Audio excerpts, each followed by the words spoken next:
নমস্কার বন্ধুরা, আমার কুকিং চ্যানেলে আবারও সবাইকে স্বাগত। আজ আমি আপনাদের জন্য নিয়ে হাজির হয়েছি দারুণ একটা বিকেলের স্ন্যাক্সের রেসিপি।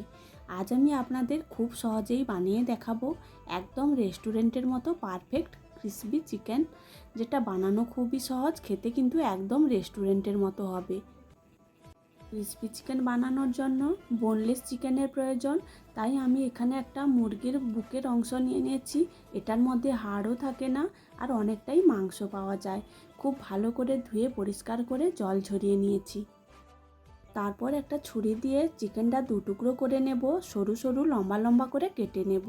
আমরা রেস্টুরেন্টে ক্রিসপি চিকেন এক প্লেট কিনে খেতে গেলে অনেক খরচ পড়ে যায়। বাড়িতে কম খরচে অনেকটাই বানিয়ে নিতে পারবেন আর মন ভরেও খেতে পারবেন। এটা বানানো খুবই সহজ, খেতে কিন্তু একদম রেস্টুরেন্টের মতো হবে। সবগুলো চিকেন আমি একইভাবে লম্বা লম্বা করে কেটে নিয়েছি। চিকেনগুলো খুব ভালো করে ম্যারিনেট করে নেব। ম্যারিনেটের জন্য এর মধ্যে দিয়ে দেব 1 চামচ কাশ্মীরি লঙ্কার গুঁড়ো, আর দিয়ে দেব হাফ চামচ গোলমরিচের গুঁড়ো, স্বাদ মতো লবণ, 1 চামচ আদা রসুন কাঁচা লঙ্কার পেস্ট, আর দিয়ে দেব 1 চামচ ভিনিগার, 1 চামচ সয়া সস, আর দিয়ে দেব অল্প একটু টমেটো সস। সব কিছু দেওয়া হয়ে গেলে একটা চামচ দিয়ে খুব ভালো করে ম্যারিনেট করে 5 মিনিটের মতো রেখে দেব। আপনারা চাইলে হাত দিয়েও খুব ভালো করে সব কিছু মাখিয়ে নিতে পারেন। ম্যারিনেট করে 5 মিনিটের মতো রেখে দিয়েছিলাম। তারপর এর মধ্যে দিয়ে দেব একটা ডিম, আর দিয়ে দেব 2 চামচ ময়দা আর 2 চামচ কর্নফ্লাওয়ার, দিয়ে সব কিছু আবারও খুব ভালোভাবে চিকেনের সঙ্গে হাত দিয়ে মাখিয়ে নেব। তারপর ফ্রাইং প্যানের মধ্যে কিছুটা সাদা তেল গরম করে নেব। তেলটা খুব ভালোভাবে গরম হয়ে গেলে ওর মধ্যে ম্যারিনেট করা চিকেনগুলো এক এক করে ছেড়ে দেব। তারপর উল্টে পাল্টে 5 থেকে 6 মিনিট একদম লাল লাল করে ভেজে নামিয়ে নেব। 5 থেকে 6 মিনিট উল্টে পাল্টে একদম মিডিয়াম আঁচে চিকেনগুলো আমি লাল লাল করে ভেজে নিয়েছি। এরপর নামিয়ে নেব। একইভাবে পরপর আমি সবগুলো চিকেন এইভাবে ভেজে নেব। সবগুলো চিকেন আমি খুব ভালো করে ভেজে নামিয়ে নিয়েছি।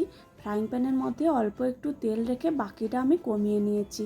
তারপর এর মধ্যে দিয়ে দেবো একদম মিহি করে কুচি করে রাখা আদা রসুন আর কাঁচা লঙ্কা, দিয়ে 1 মিনিটের মতো খুব ভালো করে ভেজে নেব। তারপর দিয়ে দেবো বেশ খানিকটা পেঁয়াজ কুচি আর ক্যাপসিকাম কুচি, ওটাও দিয়ে অল্প একটু নেড়ে চেড়ে অল্প একটু লবণও দিয়ে দেব। লবণটা অল্প করেই দিতে হবে, পরে আমি সয়া সসের ব্যবহার করব। তারপর 2 থেকে 3 মিনিট খুব ভালো করে সব কিছু ভেজে নেব। 2 থেকে 3 মিনিট খুব ভালো করে ভেজে নিয়েছি। তারপর এর মধ্যে দিয়ে দেব অল্প একটু গোলমরিচের গুঁড়ো, কালারের জন্য দিয়ে দেব অল্প একটু কাশ্মীরি লঙ্কার গুঁড়ো, হাফ চামচ ভিনিগার আর হাফ চামচ সয়া সস। তারপরে দিয়ে দেব বেশ খানিকটা টমেটো সস। টমেটো সসটা এখানে একটু বেশি করেই দিতে হবে। দিয়ে সব কিছু খুব ভালোভাবে মিশিয়ে নেব। সব কিছু খুব ভালোভাবে মেশানো হয়ে গেলে আগে থেকে ভেজে রাখা চিকেনগুলো এর মধ্যে দিয়ে দেব। দিয়ে 1 থেকে 2 মিনিট এই সসের মধ্যে খুব ভালো করে মিশিয়ে নিলেই একদম রেডি হয়ে যাবে আমাদের ক্রিসপি চিকেন। নামিয়ে গরম গরম পরিবেশন করুন একদম রেস্টুরেন্ট স্টাইলে ক্রিসপি চিকেন। উপর থেকে অল্প একটু সাদা তিলও ছড়িয়ে দিতে পারেন, দেখতে কিন্তু একদম দোকানের মতোই হবে। এইভাবে আপনারা খুব কম খরচে বাড়িতে অনেকগুলোই বানিয়ে নিতে পারবেন, খেতে একদম দোকানের মতো হবে।